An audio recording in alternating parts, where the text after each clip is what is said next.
Hey guys, good morning. एक बार फिर से आप सभी का स्वागत है आज की शानदार क्लास में। आज की क्लास आपके लिए शानदार इसलिए भी है क्योंकि आज हम लोग कुछ नया पढ़ने वाले हैं। आप सभी लोग डेली बेसिस पे मेरे साथ द हिंदू का एडिटोरियल एनालिसिस का पार्ट बनते हैं, बट आज हम लोग द हिंदू एडिटोरियल एनालिसिस नहीं बल्कि द हिंदू से एरर डिटेक्शन की प्रैक्टिस करेंगे। माय डियर स्टूडेंट्स, ये जो होली सीजन चल रहा है ना आजकल, सो इसमें काफी दिनों के लिए इधर उधर जो छुट्टियां लग रही है उसमें अब बच्चों का नुकसान ना हो, इसलिए प्रैक्टिस चलती रहनी चाहिए। चलिए शुरू करते हैं प्यारे बच्चों। सो एरर डिटेक्शन, जैसा कि आप लिखा हुआ है the Hindu editorial based error detection, मतलब हम उन्हीं एरर्स की प्रैक्टिस कराएंगे जो सेंटेंसेस द हिंदू के एडिटोरियल से पिक किए गए हैं। और आपको पता है कि आजकल तो एसएससी भाई साहब, एसएससी हो या बैंकिंग हो, हर एग्जाम वाले एडिटोरियल जैसे उनके लिए एकदम फेवरेट पेज होता है, सीधा उठाया और वहीं से क्वेश्चंस देना शुरू कर दे रहा है। तो चलो भाई शुरू करते हैं और देखते हैं क्या स्पेशल है आज आपके लिए क्वेश्चंस। मेरी रेगुलर क्लासेस की टाइमिंग्स ये हैं जो कि आपके लिए डेली बेसिस पे रहती ही हैं। एक मोटिवेशनल थॉट से शुरुआत करते हैं। You only fail when you stop trying. You only fail when you stop trying, मतलब आप अपनी जिंदगी में, अपने करियर में फेल तभी होते हैं जब आप कोशिश करना बंद कर देते हैं। कितनी बढ़िया बात कही है। यानी कोई भी इंसान तब तक फेल नहीं हो सकता जब तक वो कोशिश कर रहा है। कोशिश करता हुआ इंसान को कभी भी फेल नहीं कहते भाई साहब। कोई भी इंसान जो गिर गया, इसका मतलब वो गिरा हुआ तभी माना जाएगा, फेल तभी माना जाएगा जब अगर उसने बाउंस बैक नहीं किया। तो कोशिश करते रहिए, लाइफ में हमेशा प्रोग्रेस होगी, लाइफ हमेशा बहुत खूबसूरत होगी। बस keep trying, keep trying, keep trying my dear students. चलिए शुरू करते हैं आज का एरर डिटेक्शन शो।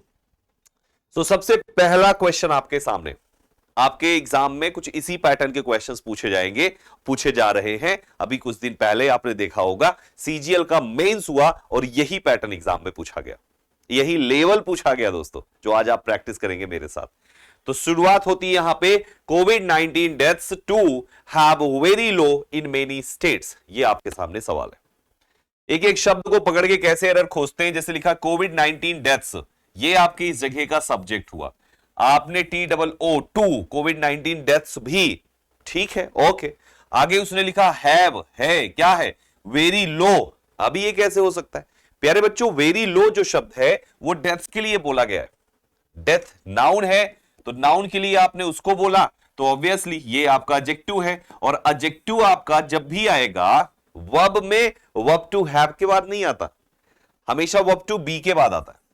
अब बी के बाद जब आपको एडजेक्टिव लिखना है तो ऐसा कौन सी बी की फॉर्म है जो हैव के साथ लग सकती है? That is been.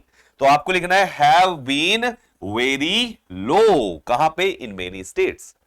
सो सही सेंटेंस है covid 19 deaths to have been very low in many states. This is the answer. इस प्रकार से आपके जो कॉन्सेप्ट्स आपने पढ़े हैं, सीखे हैं, उसको कैसे आप इंप्लीमेंट करेंगे वो आप यहां पे सीखे दोस्तों। Question number second, Kerala has been reporting some backlog death on certain days. दो चीजें याद रखिएगा, आप लोग आंसर करते रहे बीच बीच में, मैं एक्सप्लेन भी करता रहता हूं ताकि आप लोगों का कम समय में ज्यादा डेटा मिल सके, ज्यादा कंटेंट मिल सके। दो चीज याद रखिएगा, अगर कभी भी सेंटेंस में सर्टेन दिया हुआ हो तो आप इसके बाद हमेशा प्लूरल नाउन लगाइएगा, और अगर सम के बाद काउंटेबल नाउन दिया हुआ हो तो हमेशा इसके बाद भी प्लूरल काउंटेबल नाउन ही लगाइएगा। ये दो चीजों का ध्यान रखें आप। आपके इस पर्टिकुलर सेंटेंस में Kerala has been reporting, has been के साथ आईएनजी फॉर्म, एक्टिव वॉइस बिल्कुल सही जा रहा है। केरला रिपोर्ट करता रहा है क्या चीज? सम बैकलॉग डेथ। उस सम के लिए ये डेथ आपका नाउन है, तो ये सिंगुलर कैसे है दोस्तों? मैंने कहा काउंटेबल अगर है तो प्लूरल होना चाहिए सम के साथ। तो आपका आंसर है डेथ्स, यहां पर लिखें। अब दूसरा, सर्टेन के साथ प्लूरल नाउन आता है, ये ऑलरेडी प्लूरल है, तो वो सी पार्ट बिल्कुल सही है, आपका बी पार्ट यहां पे गलत है। डेथ की जगह पे डेथ्स करें बिकॉज आपके पास वहां पे एक शब्द लगा हुआ है, that is some which takes plural countable noun. Uncountable noun होता है इसके साथ तो सिंगुलर चलेगा, but if noun is countable then definitely इसको प्लूरल ही होना पड़ेगा विथ सम। आगे बढ़ेंगे बच्चों, क्वेश्चन नंबर तीसरा। पहले आप ट्राई कीजिए, पहले आप ट्राई कीजिए इसको फटाफट। मेरे प्यारे बच्चों, the situation in India is vast different from what it is like in a few other countries. This is the question. बच्चों यहां पे है the situation in India, Bharat की स्थिति या भारत में स्थिति। फिर आपने इसके बाद इज लिखा है, कैसी है, डिफरेंट है from what it is like in a few other countries, जैसा कि कुछ दूसरी कंट्रीज में है उससे भारत में डिफरेंट है। कितना डिफरेंट है, इतना डिफरेंट है। अब आप एक चीज ध्यान से देखो, द सिचुएशन इन इंडिया ये आपका नाउन है, ये सिचुएशन जो है वो डिफरेंट है, तो डिफरेंट आपका एडजेक्टिव है, बी की फॉर्म के बाद लगा है, बिल्कुल सही है। और इस एडजेक्टिव के लिए आप ये शब्द लगा रहे हो। So let me tell you, VAST जो है ये आपका खुद एक एडजेक्टिव होता है, और एडजेक्टिव के लिए चाहिए तो आप VAST के साथ LY लगा के लिखें ताकि ये एक एडवर्ब हो सके। तो माय डियर स्टूडेंट्स, ये होना चाहिए is vastly different from what it is like in a few other countries, ये ऐसा होना चाहिए। तो सही जवाब यहां पे है कि आप वास्ट की जगह पे वास्टली कर दें, rest everything is fine. Let's have next question my dear students. The police has searched at least 7 places in Karnataka, बहुत ही प्यारा सा कॉन्सेप्ट है। क्या एरर हो सकती है इसमें, फटाफट खोज के दीजिए। इसका भी लॉजिक बहुत सिंपल है। सेंटेंस की शुरुआत किससे हो रही, द पुलिस। आपने पढ़े होंगे बहुत सारे इस प्रकार के नाउन्स, जैसे पुलिस, पुलिस हो गया, पीपल हो गया, चिल्ड्रन हो गया, कैटल है। ये सारे ऐसे नाउन्स होते हैं जिनके साथ आपको प्लूरल वर्ब लगानी होती है दोस्तों। तो पुलिस यहां पर जब प्लूरल है तो ये हैज कैसे हो सकता है, इसको भी प्लूरल लिखना पड़ेगा। अर्थात आप लिखेंगे the police have searched at least 7 places in Karnataka. Police word आपका प्लूरल होता है, this is your plural noun. लेकिन जब आप पुलिस मैन लिखते हैं तो पुलिस मैन में मैन सिंगुलर, तो पुलिस मैन सिंगुलर।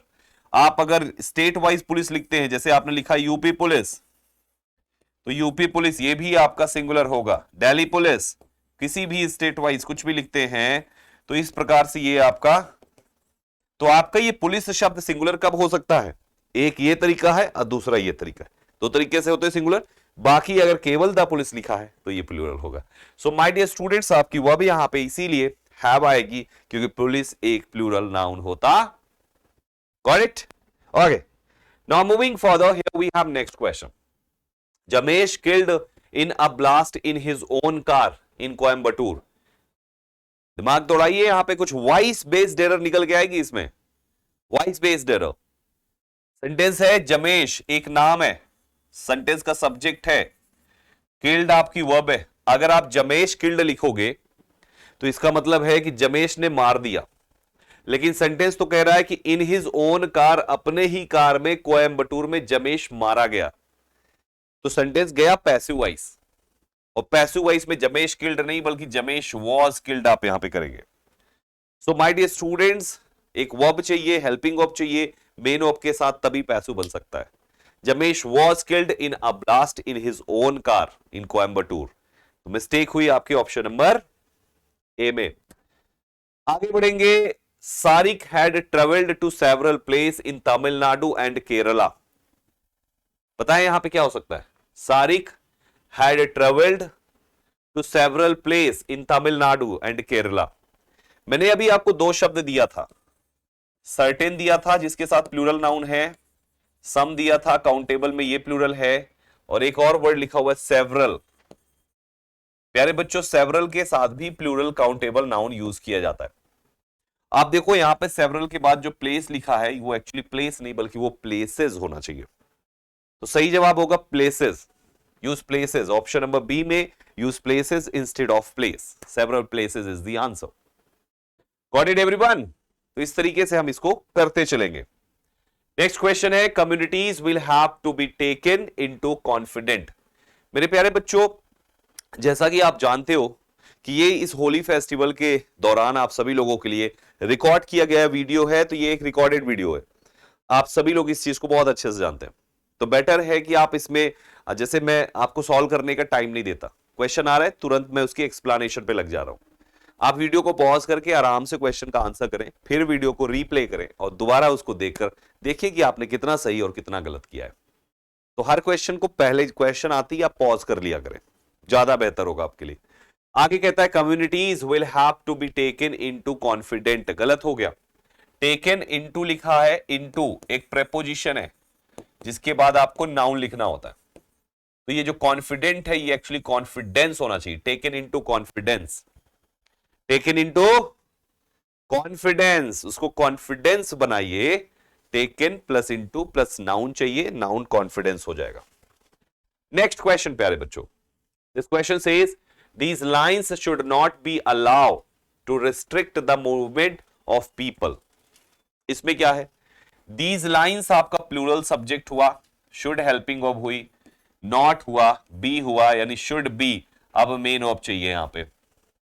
अब आप एक चीज खुद ही देखो, आपने should लिखा है, be लिखा है, तो मेन वर्ब तो पैसिव वाली लग रही है ना यहां पे, तो वो तो थर्ड फॉर्म आएगी।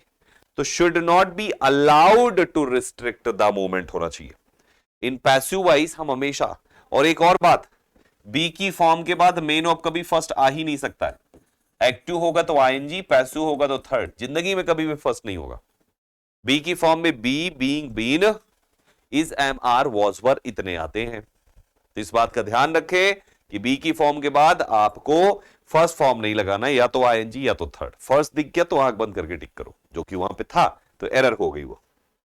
अगला क्वेश्चन है, versions differs and both states have instituted separate inquiries। क्या बात है, इसमें क्या एरर हो सकती है? आप सेंटेंस को शुरू से ही पढ़ो, लिखा है वर्जन्स, एस लगा हुआ है, इसका मतलब ये आपका प्लूरल हुआ। तो आपकी ये जो वर्ब है, जब आप किसी भी वर्ब में एस जोड़ते हो तो वो सिंगुलर हो जाती है। जैसे आप देखो, आप ही के साथ गो नहीं लिखते, आप ही के साथ गोज लिखते हो, यानी आप जब यहां पे वर्ब के साथ आपने एस और एस जोड़ा तो ये वर्ब सिंगुलर होती है ना, यानी ये सिंगुलर हो गई थी। जब एस हटा देंगे, आप जब प्लूरल सब्जेक्ट लिखते हैं तो केवल आप गो लिखते हैं, यानी फर्स्ट फॉर्म की वर्ब लिखते हैं जो प्लूरल सब्जेक्ट के साथ प्लूरल होती है। तो सब्जेक्ट प्लूरल है तो इसको भी फर्स्ट फॉर्म का ही लिखिए ताकि ये भी सेम हो सके, और ये डिफर्स को आप डिफर करेंगे ताकि स्टेटमेंट ठीक जाए। तो वर्जन्स डिफर और बोथ स्टेट्स आपका ये भी प्लूरल हो गया।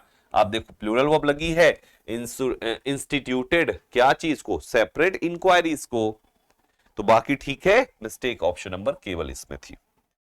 Next question, the current norm is that all transfer ought to be in public interest।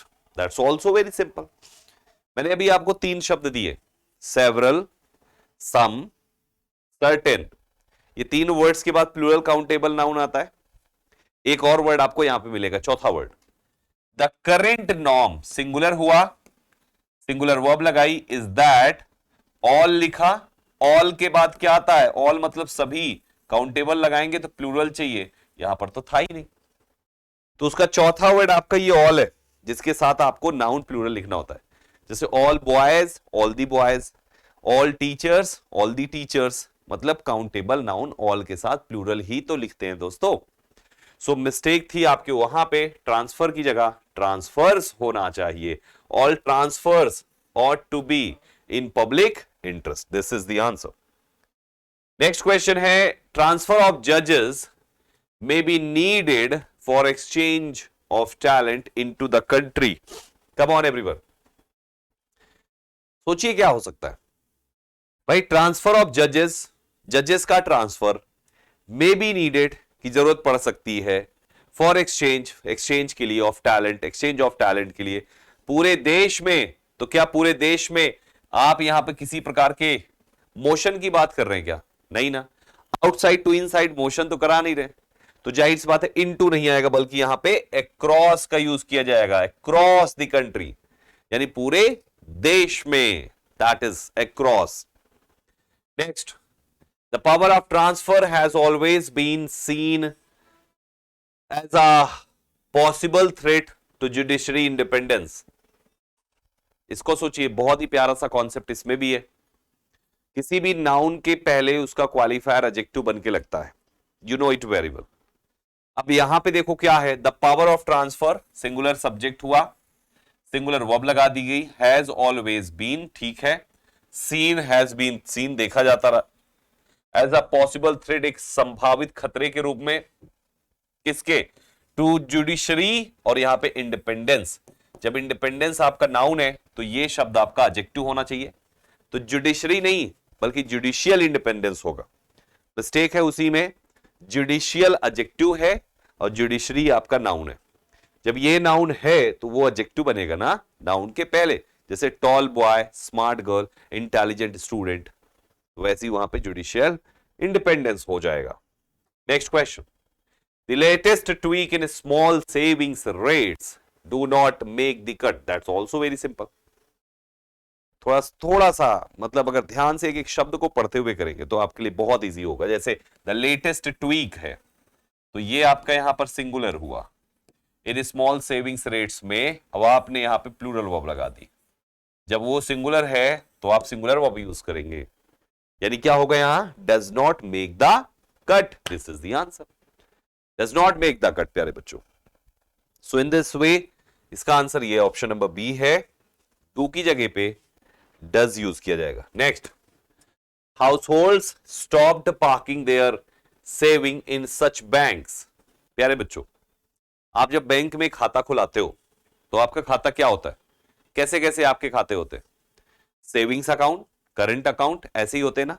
तो यहां पे जो ये सेविंग केवल लिखा है, एक्चुअली ये सेविंग्स होना चाहिए, क्योंकि households stopped parking their savings in such banks, यानी इन प्रकार के बैंक्स में, ऐसे बैंक्स में जो हाउसहोल्ड्स हैं उन्होंने अपने पैसे डालने स्टॉप कर दिए। Stopped parking their savings, savings यानी कि पैसे जो उनकी अपनी सेविंग्स है। Right everyone, so in this way आपका जो आंसर है वो ऑप्शन नंबर बी हो जाएगा। Next we have the next quarter should see a healthier reset of return to negate inflations dent on household savings. ये देखो बड़ा प्यारा सा है, द नेक्स्ट क्वार्टर ये सब्जेक्ट हुआ, शुड सी देखना चाहिए क्या, एक हेल्दियर रीसेट, किस चीज का रीसेट, ऑफ रिटर्न। ये रिटर्न आपको मैं बता दूं, RETURN, रिटर्न का मतलब होता है वापस आना, और अगर आप यहां पर इसी के साथ RETURN के साथ S जोड़ दें तो रिटर्न्स मींस होता है प्रॉफिट। आप यहां पे पैसे वैसे की बात कर रहे हो ना, प्रॉफिट की बात करो, कोई वापस करने की बात थोड़ी ना हो रही है। तो reset of profits to negate करने का इन्फ्लेशन डेंट। सो हमारा जो रिटर्न है वो एक्चुअली रिटर्न्स होना चाहिए था। ऐसे भी गेम यहां पे बनते हैं ना, मैनर्स, एयर्स, है ना, वाटर्स, रिटर्न्स, करेक्ट, कुछ वैसे ही। नेक्स्ट है, it is no surprise that one of the biggest protest took place in China's largest city. आपको एक रूल याद होगा, मैंने बहुत बार पढ़ाया है कि जब कभी भी आप किसी भी वर्ड के साथ ऑफ लगाते हैं, जैसे वन के बाद ऑफ लगाया, सम के बाद ऑफ लगाया, ऑल के बाद ऑफ लगाया, मोस्ट के बाद ऑफ लगाया, ईदर के बाद ऑफ लगाया, आप किसी के बाद भी आप ऑफ लगाओ, तो बेटा इस ऑफ के बाद आपको काउंटेबल नाउन लिखना हुआ तो हमेशा वो प्लूरल ही लिखना पड़ता है। अब आप यहां पे लिखे हैं इट इज नो सरप्राइज या इट इज नो सरप्राइजिंग, दोनों चलेगा, सरप्राइजिंग दोनों चलेगा। दैट की वन ऑफ, अब वन के बाद ऑफ लगाया, कैसा नाउन इसके बाद चाहिए, लेकिन आप ध्यान से देखो प्रोटेस्ट तो सिंगुलर है, आपको तो प्लूरल नाउन चाहिए था। दैट मींस इसको आपको लिखना पड़ेगा protests. One of the biggest protests took place, हुआ in China's largest city, China की सबसे बड़े शहर में। So my dear students, correct answer हुआ option number B, protest plural होगा। The call to end lockdown from the most young protesters will have resonance. इसको देखिए, द कॉल किस चीज के लिए, टू एंड लॉकडाउन्स का खत्म करने के लिए, चाइना का मुद्दा है ये, from the most young protesters, बहुत सारे यंग प्रोटेस्टर्स की तरफ से, विल हैव रेजोनेंस। प्यारे बच्चों यूज मोस्टली क्यों, क्योंकि यंग जो शब्द है ये आपका एडजेक्टिव है, तो आपके इस वर्ड को एडवर्ब बनना पड़ेगा। तो मोस्टली यंग प्रोटेस्टर्स, ज्यादातर यंग प्रोटेस्टर्स रहे, बुजुर्ग लोग नहीं थे, ज्यादातर यंग प्रोटेस्टर्स रहे जिन्होंने इस चीज की डिमांड करी कि लॉकडाउन को बंद करो। तो mostly adverb, young adjective, protesters आपका हो जाएगा। एडवर्ब ने नाउन एडजेक्टिव को किया, अब एडजेक्टिव ने नाउन को किया। Qualify, the slow emergency response was widely seeing as a result of lockdown measures. ये आपका सवाल है, कहता है द स्लो इमरजेंसी रिस्पॉन्स, ये सही है, यहां तक तो सही है। रिस्पॉन्स सिंगुलर वर्ब वॉज, अब वॉज के बाद आपने सीइंग लिख दिया, जबकि स्टेटमेंट तो पैसों में जा रहा है। कि इमरजेंसी रिस्पॉन्स देखा गया एक रिजल्ट के रूप में ऑफ लॉकडाउन। देखा गया, देखने वाले का पता नहीं है तो सेंटेंस पैसिव वॉइस बनेगा, और पैसिव वॉइस में आईएनजी नहीं बल्कि हमेशा थर्ड फॉर्म आती है। तो वाइडली सीन होगा, सीन, वाइडली सीइंग नहीं, सीन होगा दोस्तों। नेक्स्ट हो गया कंप्लीट, क्या बात है। So this was the last question my dear students. लगभग 18-20 सवाल हुए होंगे, 18 के आसपास क्वेश्चंस हुए होंगे, यानी 18 कॉन्सेप्ट्स आपको सीखने को मिले। ये सारे सेंटेंसेस आपके द हिंदू न्यूज़पेपर के एडिटोरियल पेज से बनाए गए थे। उम्मीद करता हूं आप सभी लोगों ने इस शॉर्ट सेशन में कुछ नया और कुछ बढ़िया सीखा होगा आज मेरे साथ प्रैक्टिस करके यहां पे दोस्तों। ठीक है, चलिए तो इस क्लास को यहीं पे स्टॉप करते हैं। ये सेशन आपके लिए फ्रूटफुल रहा हो तो अपना रिस्पांस कमेंट बॉक्स में जरूर ड्रॉप करें प्यारे बच्चों। बाकी मेरी ये रेगुलर क्लास की टाइमिंग्स हैं जिसको आप हमेशा फॉलो करें और अपना इंप्रूवमेंट करते रहें। इसी के साथ मुझे इजाजत दीजिए, हर रोज की तरह हमेशा पढ़ते रहिए और आगे बढ़ते रहिए। Thank you very much.